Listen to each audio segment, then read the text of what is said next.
Constable തള്ളിക്കോളൂ. ഈ സംഭവത്തിൽ ഗുരുതരമായ വീഴ്ച ഉണ്ടായി എന്നുള്ള കാര്യം ജയിൽ മേധാവി ഇന്നലെ തന്നെ പരസ്യമായി വ്യക്തമാക്കിയതാണ്.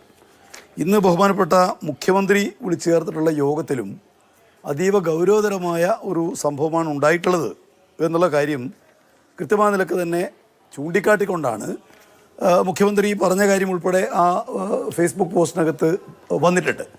ഗുരുതരമായിട്ടുള്ള സംഭവം. എന്നാ പിന്നെ പേടിക്കണ്ട, മരിക്കണതിന്റെ തലേ ദിവസം ഓർഡർ വരും. ജയിലെന്ന് പറയുന്ന പഴയ കാലങ്ങളിലെ പോലെ പ്രിസൺ ആളുകൾ അടച്ചിടാനുള്ള ഒരു സംവിധാനമായിട്ടല്ല,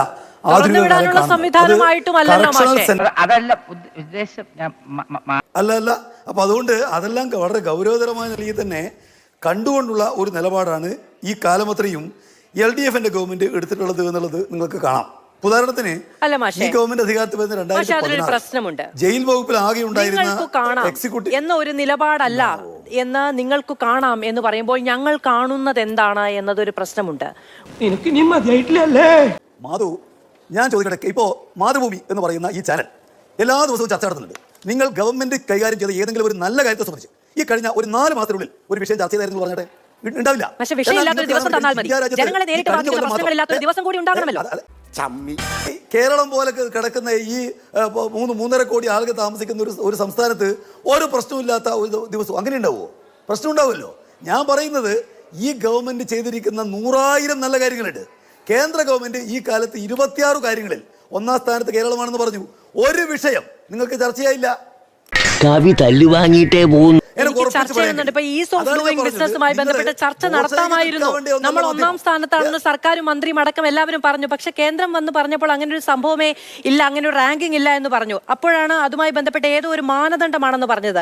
അങ്ങനെ ഒരു മാനദണ്ഡമാണ് എന്ന വിവരം കേന്ദ്രമന്ത്രി വന്ന് പറയുന്നത് വരെ സർക്കാരിന് പറയാനുണ്ടായിരുന്നില്ല. പിന്നീടാണ് അത് ലഘൂകരിച്ച് ഈ പറയുന്ന അതിലൊരു മാനദണ്ഡം എന്ന നിലയ്ക്ക് വന്നത്. അതുവരെ പറഞ്ഞതും ദേശാഭിമാനി പത്രത്തിൽ മന്ത്രി തന്നെ ലേഖനം എഴുതിയതും എല്ലാം ഈ പറയുന്ന ഈസ് ഓഫ് ഡൂയിങ് ബിസിനസ്സിൽ 1ാം റാങ്ക് എന്ന് പറഞ്ഞായിരുന്നു. ഇത് വടി കൊടുത്ത് അടി വാങ്ങുന്ന പരിപാടിയാണല്ലോ ബാബു. നല്ലത് പറയണമെന്നുണ്ട്, പക്ഷെ ലോകത്ത് ഉള്ള കാര്യത്തെ നമുക്ക് അമൂർത്തമായ കാര്യങ്ങളെ കുറിച്ച് ചർച്ച ചെയ്യാൻ പറ്റില്ലല്ലോ. പറയുമ്പോൾ ആർക്കെങ്കിലും വേദന തോന്നുകയും ഒളിച്ചു വെക്കാൻ ആഗ്രഹമുള്ളതുമായ കാര്യങ്ങൾ മാഷെ, അതാണ് വാർത്ത എന്നുള്ളതാണ് ജേർണലിസം പഠിക്കുമ്പോൾ പഠിക്കുന്നത്. ബാക്കിയെല്ലാം പരസ്യമാണ് എന്നാണ് പറയുന്നത് മാഷെ. രണ്ടാമത്തേത്, ഈ ചെയ്യുന്ന കാര്യങ്ങളൊക്കെ ചെയ്യുകയാണ് മാഷെ സർക്കാരിന്റെ ഉത്തരവാദിത്തം.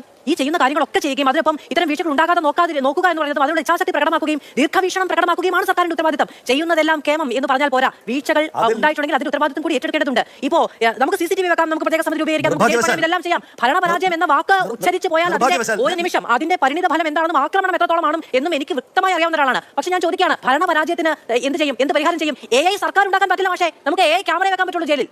ഇവന് കുറച്ച് ബുദ്ധി ഉണ്ടായിരുന്നെങ്കിൽ മന്ദബുദ്ധി എന്നെങ്കിലും വിളിക്കായിരുന്നു. അതും ഇല്ലാതായി.